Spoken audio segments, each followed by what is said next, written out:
Good morning दोस्तों। Corona period में regular class नहीं चल पा रही, इसके लिए माफ़ी चाहते हैं। और आज पहली बार अपन फिज़िक्स की क्लास स्टार्ट कर रहे हैं। पहली यूनिट इलेक्ट्रोस्टैटिक्स है।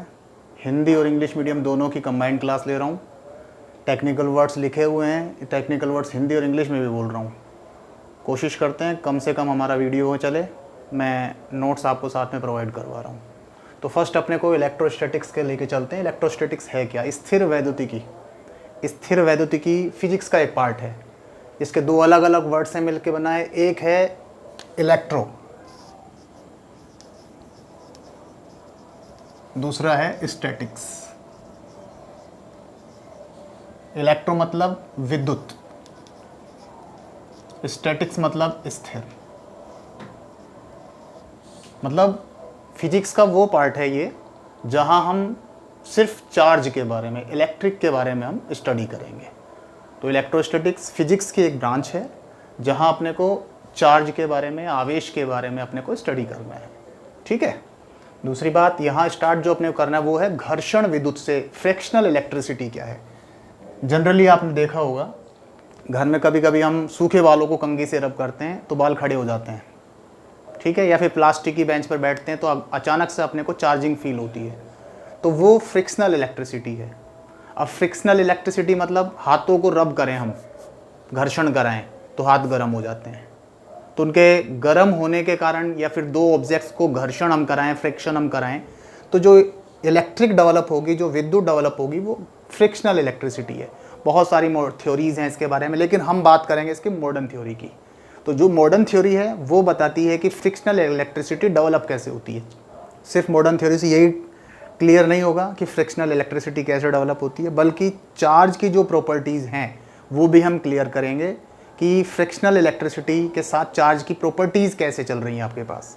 तो मॉडर्न थ्योरी के लिए हम बात करते हैं, दो ऑब्जेक्ट्स दिखाते हैं, रब कर रहे हैं दो ऑब्जेक्ट्स को, ए एंड बी। ठीक है। अब क्या डिफरेंस होता है उन दोनों में? उनका एटॉमिक स्ट्रक्चर चेंज होता है। एटॉमिक स्ट्रक्चर एग्जांपल लिए हमने दो, ए और बी दो ऑब्जेक्ट्स हैं, दो अलग अलग वस्तुएं हैं, दोनों का एटॉमिक स्ट्रक्चर दिखाया हुआ है मैंने। एक का साइज, एटॉमिक साइज, परमाणु आकार बड़ा है, दूसरे का परमाणु आकार छोटा है। अब परमाणु आकार से कैसे चलेंगे भाई? सेंट्रल पार्ट न्यूक्लियस, नाभिक, वहाँ positive charge proton, neutral neutrons, उसके चारों तरफ इलेक्ट्रॉन्स क्या करते हैं? सर्कुलर पाथ पर रोटेट करते हैं। तो हमने दो अलग अलग ऑब्जेक्ट्स का एटॉमिक साइज अलग होता है, परमाणु आकार अलग होता है, इसलिए हमने दिखाया हुआ है। इसका परमाणु आकार एटॉमिक साइज बड़ा है, इसका परमाणु आकार या एटॉमिक साइज छोटा है। जब हम फ्रिक्शन करवाएंगे तो घर्षण या फ्रिक्शन के कारण हीट डेवलप होती है। हाथों को रब करते हैं तो भी होती है। जब दो अलग अलग ऑब्जेक्ट्स को रब करेंगे तो भी हीट डेवलप होगी, और हीट डेवलप होगी तो जो इलेक्ट्रॉन्स हैं वो एक्सेलरेट होंगे, उत्तेजित होंगे। उत्तेजित कौन से ज़्यादा होंगे? जिनका एटॉमिक साइज बड़ा है, जिसका परमाणु आकार बड़ा है, वो जल्दी एक्साइट होंगे, वो जल्दी एक्सेलरेट होंगे, और जिसका परमाणु आकार या एटॉमिक साइज छोटा है वो कम एक्सेलरेट होंगे। जल्दी एक्सेलरेट होंगे तो वो क्या करेंगे? ट्रांसफ़र होने की कोशिश करेंगे, भागने की कोशिश करेंगे। तो जब दो ऑब्जेक्ट्स को हम फ्रिक्शन करवाएंगे तो दोनों इलेक्ट्रॉन एक्सेलरेट होंगे। जिसका एटॉमिक साइज बड़ा होगा वहाँ से इलेक्ट्रॉन निकलेंगे, और जिसका एटॉमिक साइज छोटा उसमें ट्रांसफ़र हो जाएंगे। ठीक है। और जब ट्रांसफ़र होंगे तो एक ऑब्जेक्ट में इलेक्ट्रॉन कम होंगे, दूसरे ऑब्जेक्ट में इलेक्ट्रॉन बढ़ जाएंगे। तो जिसमें नॉर्मल स्टेट है, जिसमें कम होंगे, इलेक्ट्रॉन चला गया, तो वहाँ पॉजिटिव चार्ज डेवलप होगा। और जहाँ नॉर्मल स्टेट के रेस्पेक्ट आपके पास इलेक्ट्रॉन बढ़ रहे हैं वो नेगेटिव चार्ज होगा। मतलब यहाँ चार्ज कहीं एक्स्ट्रा नहीं दे रहे हम, चार्ज पहले से यहाँ अवेलेबल है। हम क्या कर रहे हैं? सिर्फ एक्सेलरेशन से, हीट डेवलप होने से, एनर्जी डेवलप होने से इलेक्ट्रॉन एक्सेलरेट हो रहे हैं और एक ऑब्जेक्ट से दूसरे ऑब्जेक्ट में ट्रांसफ़र हो रहे हैं। इसलिए एक ऑब्जेक्ट पॉजिटिव चार्ज हो रहा है, दूसरा ऑब्जेक्ट नेगेटिव चार्ज हो रहा है। तो सिर्फ यहाँ पर इलेक्ट्रॉनों का ट्रांसमिशन हो रहा है, जो हीट डेवलप हो रही है उससे। तो इस इलेक्ट्रॉन ट्रांसमिशन के कारण इलेक्ट्रिक डेवलप हो रही है, उसी को हम फ्रिक्शनल इलेक्ट्रिसिटी के नाम से जानते हैं, मतलब घर्षण विद्युत के नाम से जानते हैं।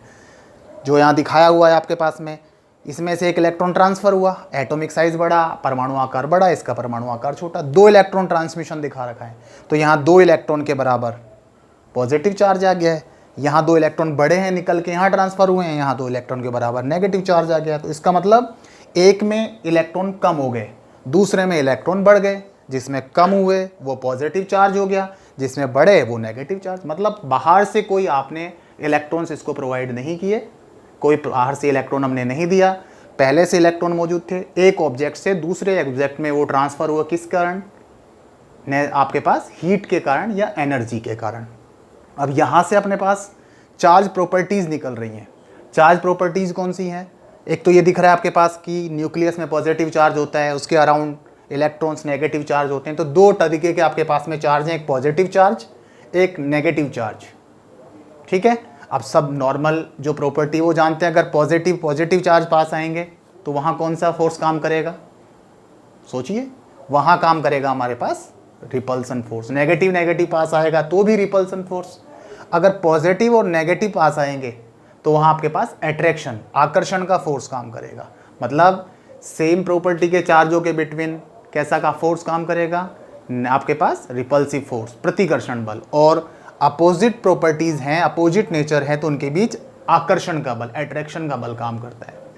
अब यहाँ एक नेचुरल लॉज जो हैं वो थर्ड प्रॉपर्टी के फॉर्म में निकल के आता, वो है कंजर्वेशन लॉ ऑफ चार्ज, मतलब आवेश संरक्षण का नियम। अब आवेश संरक्षण कैसे हैं देखें। यहाँ आपके पास में एक पहली बात तो ये एक आइसोलेट सिस्टम के लिए फॉलो होता है। आइसोलेट सिस्टम का मतलब क्या है? एक ऐसा सिस्टम है जो बाहर से, सराउंडिंग से, बाहर से, परिवेश से ना तो कुछ ले सकता है ना कुछ दे सकता है। मतलब ये एक सिस्टम है, तो देखो बाहर से ना इसके पास चार्ज आ रहा है ना बाहर जा रहा है, एक से दूसरे ऑब्जेक्ट में ट्रांसफ़र हो रहा है। इसका मतलब एक दूसरे को एक्सचेंज कर सकते हैं, बाहर से ना ले सकते हैं ना कुछ दे सकते हैं। तो एक ऐसा सिस्टम होता है आइसोलेट सिस्टम। तो आइसोलेट सिस्टम के लिए क्या कहता है कि एक आइसोलेट सिस्टम जो है उसका टोटल चार्ज, यानी कि जितना भी पॉजिटिव चार्ज है, जितना भी नेगेटिव चार्ज है, उन सब का एल्जेब्रिक सम, उन सब का बीजगणितीय योग, यानी कि टोटल चार्ज वो कभी नहीं बदलेगा, वो हमेशा कांस्टेंट रहेगा, वो कभी नहीं बदलेगा हमारे पास। ठीक है, अब कांस्टेंट कैसे रहेगा इसमें देख लेते हैं। यहां क्या है आपके पास? यहां आपके पास लिखा हुआ है पहले फ्रिक्शन इलेक्ट्रिसिटी। फ्रिक्शन से पहले यहां टोटल चार्ज कितना था? 0, क्योंकि एटम जो है कैसा होता है? इलेक्ट्रिकली न्यूट्रल होता है। यहाँ 0 था, यहाँ 0 था। फ्रिक्शन करवाया उससे पहले टोटल चार्ज इसका 0, दोनों का, इसका 0 और इसका भी 0। और जब फ्रिक्शन कराया उसके बाद कितना आया? इस पर +2e, इस पर कितना आया? -2e। तो टोटल चार्ज कितना? +2e -2e मिलकर के कितना होने वाला है? नेट 0। तो मतलब ये आपके पास नेचुरल लो है, जो चार्ज पहले था फ्रिक्शन से पहले, फ्रिक्शन के बाद भी उतना ही रहने वाला है, कोई चेंज नहीं होगा। और यहाँ बात करते हैं अगर एग्जांपल लें न्यूक्लियर रिएक्शंस में। न्यूक्लियर रिएक्शंस क्या होती है? जिसमें सिर्फ न्यूक्लियस भाग लेता है। न्यूक्लियस का मतलब नाभिक भाग लेता है। नाभिक क्या होता है? Positive charge. वहाँ चार्ज प्रोटॉन्स के फॉर्म में होता है। अब प्रोटॉन्स के फॉर्म में है तो ये इसका एटॉमिक नंबर, इसका परमाणु क्रमांक, जितना एटॉमिक नंबर उतने ही वहाँ प्रोटॉन्स हैं। तो इसका टोटल चार्ज कितना? 92। एक प्रोटॉन का चार्ज 1 ई के बराबर होता है, तो 92 प्रोटॉन्स का चार्ज प्लस 92 ई। अब यहाँ ये टूट गया थोरियम में एंड हीलियम में। तो थोरियम का टोटल चार्ज न्यूक्लियस का 90e, हीलियम का चार्ज +2e, टोटल चार्ज कितना? 92e। मतलब न्यूक्लियर रिएक्शंस जो हैं, न्यूक्लियर रिएक्शन में टूटने से पहले, डिवीजन से पहले टोटल चार्ज 92e था, डिवीजन के बाद टोटल चार्ज 92e है। यहाँ टोटल चार्ज डिवीजन से पहले 0 था, डिवीजन के बाद इलेक्ट्रॉन के ट्रांसमिशन के बाद टोटल चार्ज जो है वो आपको दिख रहा है, वो भी 0 है। मतलब जो नेचुरल लो है वो कभी चेंज नहीं होंगे। टोटल आइसोलेट सिस्टम का जो टोटल चार्ज है वो बाद में भी उतना ही रहने वाला है, बीच में भी उतना ही रहने वाला है। नेट चार्ज हमेशा कांस्टेंट रहेगा, एक समान रहेगा। किसी भी आइसोलेट सिस्टम का टोटल चार्ज कभी नहीं बदलेगा। तो ये आज की पहली क्लास, हम दोबारा मिलते हैं आपसे।